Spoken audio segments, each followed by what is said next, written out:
Part of that is the church. Okay? And again, the church does various things, and different churches, again, do it differently in their structure. So on page 64, we look at, I guess, these three examples of church structure. So if you're not there, I'll give you a little bit of time because I'm still trying to get there as well. Right? Three main structures of how the church makes their decisions. Okay. So at the top of page 64, it says, another distinguishing feature of New England Puritanism was church polity. Polity, in essence, is a system of government in the church. So again, we see governments in our news, we see government in the church structure. In the Episcopal polity, such as the Church of England, so the Church of England has this form of structure, and authorities such as the monarch appoints bishops, the bishops in turn appoint lower officials down to individual churches. And so, again, this is kind of the structure. I'll show it here. It's in your book, and we'll talk through it. So, the very top, this is a top-down approach. So the authority of this church, or the Church of England, starts with the king. The king appoints an archbishop. Again, this is a very similar structure you would see in Catholicism. Other than this person's not the king, it's the Pope. Okay, good. So the archbishop he's in charge of a province. A province. So there could be multiple archbishops to some degree. So, I guess in terms of our thinking, let's just put it in terms of the United States. So let's say there's an archbishop that oversees all the churches in the United States. Well, he can't do it himself, so he kind of appoints other people, which are dioceses. And generally we think of 10. And these are more of the people that take a role as, I guess, their bishops is their title. And their jurisdiction is a little bit more focused on, let's just say, a diocese in Nebraska. Or let's say a region. They're more so like Midwest. And so they are in charge of the churches in the Midwest. Okay? They have to adhere to the archbishop. But again, it is not enough to say that they can do it on their own. They have people that they appoint underneath them to the parishes. Okay? So these are parish leaders, or kind of what we know as ministers. And this would be more of a local jurisdiction. So, like your Omaha. This is your church, what you call parish, right? /local/church level. And again, this is a top-down approach to leadership here. What may be some pros and cons to this structure of church? What are some pros and cons? You have to think critically here. What are some good parts about this structure of leadership in the church?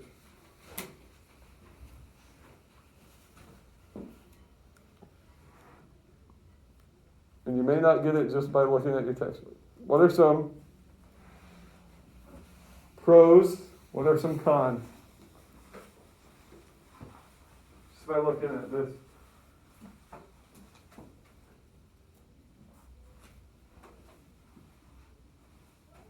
Yeah, I think. I guess the pro would be it's very organized. Yeah, for sure. That's a positive. Organization. Right? Like any government, you want it to be organized. You want there to be some sort of level of structure. Right? Because if you don't have organization, what do you have, Will? Disorganization. Yeah, you nailed it. 1,000 bonus points, right? Or what's another name for disorganization? Chaos, right? You have disorganization, you have chaos if you don't have the structure. What else could be a positive in this form? Negative. No. could be another positive? Be negative, make it positive. We're not in math though. Has anyone ever heard of the term accountability? What does accountability mean? What is accountability? Laura? Isn't it like being responsible to like somebody else? Yeah, it is, right? You are responsible for someone else, okay? So in this case, and let's put it in terms of a positive, let's put a positive spin on it, right? If you have a king that actually has a heart for the Lord and really cares about his worshipers and his believers and is truly honoring God, right? Or let's say like a King David that had a heart for the, like right after God, right? Then you'd be pretty comfortable with this guy appointing other people as leaders, okay? So there's accountability, right? If these people are messing up, there's an authority structure here to say, hey, you're out of a job. I'm sorry you're struggling with this thing. Or, man, you really messed up. We can't have you leading our church because of that action. Or maybe you're teaching something that goes against Scripture. Right? There's always grace, right? If we think about grace, yes, people need to have grace. But again, there's accountability. And then the king would ultimately be accountable to who? The General Assembly. No, we're not really talking about the General Assembly right now. Who would the king be accountable in terms of the authority? God. Yeah, God, right? So you have accountability. What would be a negative? I think these are easier to come up with, in my opinion. Landon? The king's kind of in charge of everything. So. Yeah, I mean, you could have poor leadership, right? So you're only as good as, The weakest link. kind of, only as good as your leaders, right?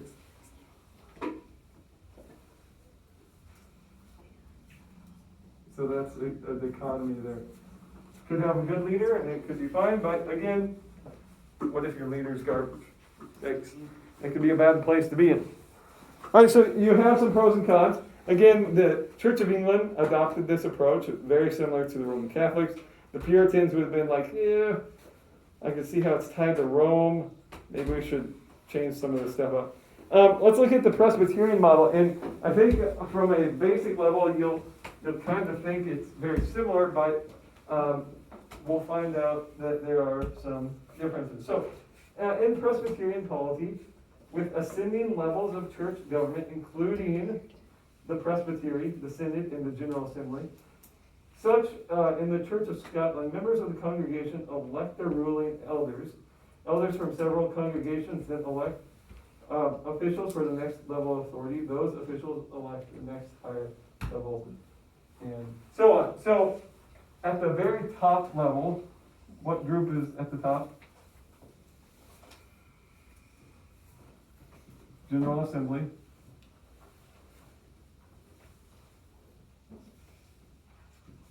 Okay. Underneath the General Assembly, you could have several different synods. Or synods. I don't know the correct kind of phrasing, but again, it would be a body of believers that oversee several regions, known as presbytery. So it's just an organizational structure. This would be, again, the highest level of authority, and then this would be more of a regional level, and then this would be more of a localized level.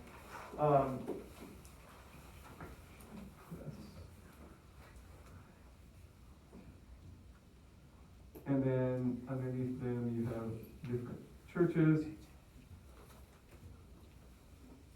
And then at the very bottom, actually, who is at the bottom of this?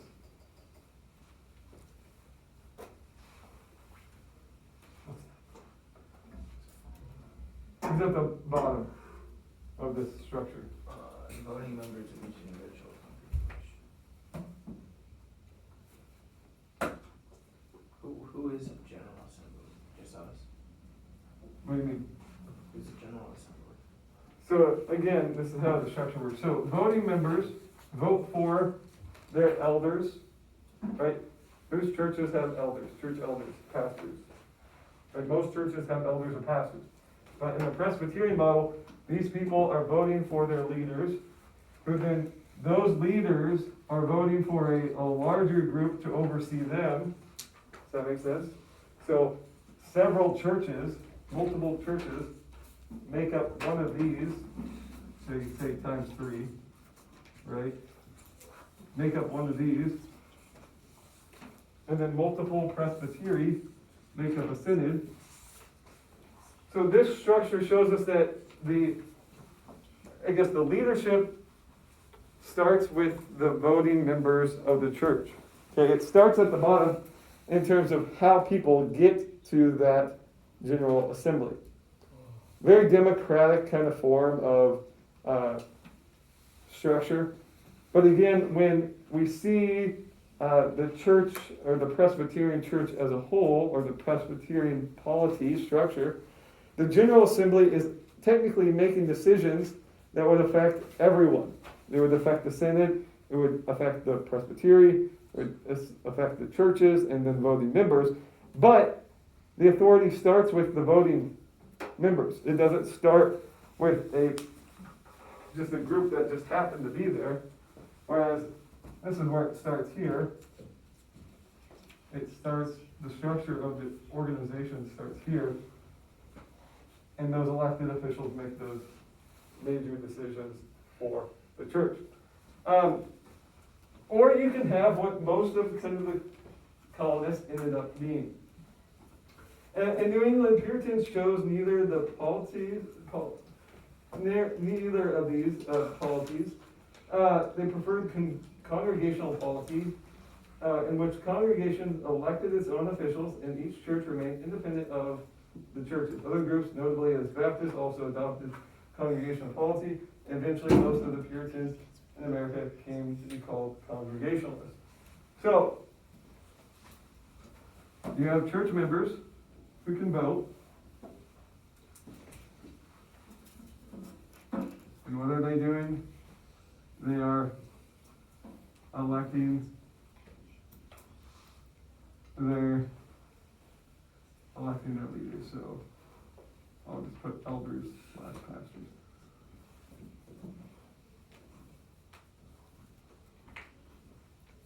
But unlike the other groups out there, they're kind of in a bubble.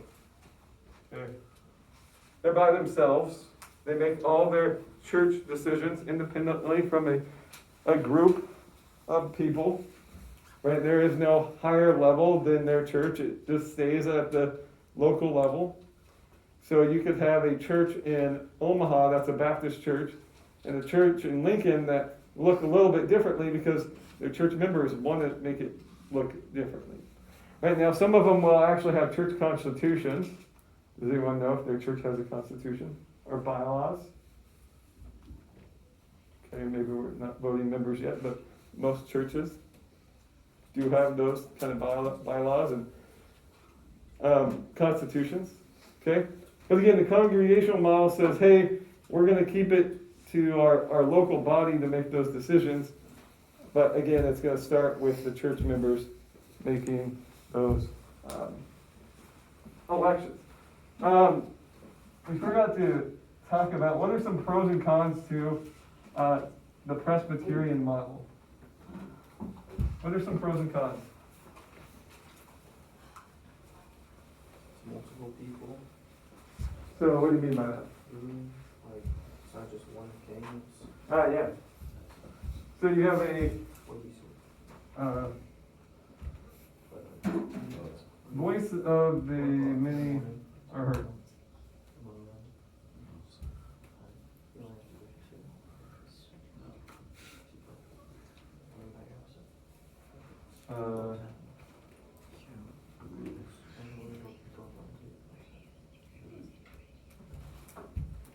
What else? Any other pros or cons? Negatives. Positives or negatives?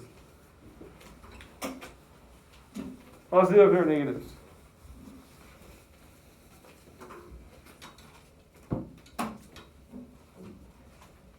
Less organized. You think it's less organized? Mm. Can you explain? It's just like more goals and more arguments probably. Okay, so that's also a part of it. It could, if you're starting on the voting members, you could have more room for division if you're leaving it in the hands of the voting members. Right, so let's take this in perspective here. Right, some churches have a vote on different things that they do. And if you have a congregation made of 100 people, and 51 of them want to do one thing, let's just say change the carpet. Let's make it that easy. And 49% or 49 people say, no, we like what it is, it's been there forever. Well, the 51% may have that majority, depending on the bylaws and how many you need for a vote to take place. You can still have a very split church over the color of the carpet. Because you're allowing the voting members to have those decisions. It's not a very big, like, super important decision to make. But again, you see that there's more room for division, as David had said. Again, maybe there's some level of fear there, right? If you are appointed an elder and you're at the mercy of the voting members, right? Can you really possibly do what you want to do? Maybe your voting members appoint you as an elder for their own agenda, right? What if God is leading you a different way than what the voting members had originally thought? So your job or your elder or your position in the different representative bodies could be hinged upon the other group underneath you. Right, so maybe there's some level, maybe it's a healthy fear of respect for the people below you. What about the congregational model? What's some positives about the congregational model that's in this bubble?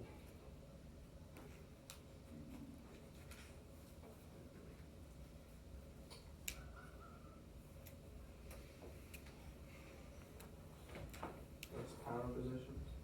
Less powerful positions, okay. What else? Who better to make the decisions for the church than the people that are involved in the church? Right? The people that know the church best can make those decisions. Maybe a negative is there's no one to keep them in check. There's no other group to say, whoa, are you really preaching that Jesus Christ is not the Son of God? All right, well, the rest of our church members are saying, no, he's just this really good dude. Right, there's no accountability there from a higher authority. Okay, your authority is rested with the elders and pastors. All right, let's look at it this way. What if your church is made up of young spiritual believers? Right? You have 90% of these new converts that are now voting members of your church. And now they're making decisions based on the church's needs. You may have a very immature believers guiding the decisions for the church. Okay? You may have the flock, right? As Jesus has referenced. The body of believers, the flock, and he is our shepherd. He's our good shepherd. We'd have the flock leading the shepherds instead of the shepherd leading the flock. So just a couple things to think of in terms of understanding these different terms that we're going to see later on in our reading. Okay, so when it talks about, hey, they adopted the Presbyterian model, okay, that starts at the bottom with the voting members and they ultimately get to a general assembly. Okay? Or if they talk about an episcopal polity or a congregational led church. What we're going to do next, if you have that chart, I get it out in front of you.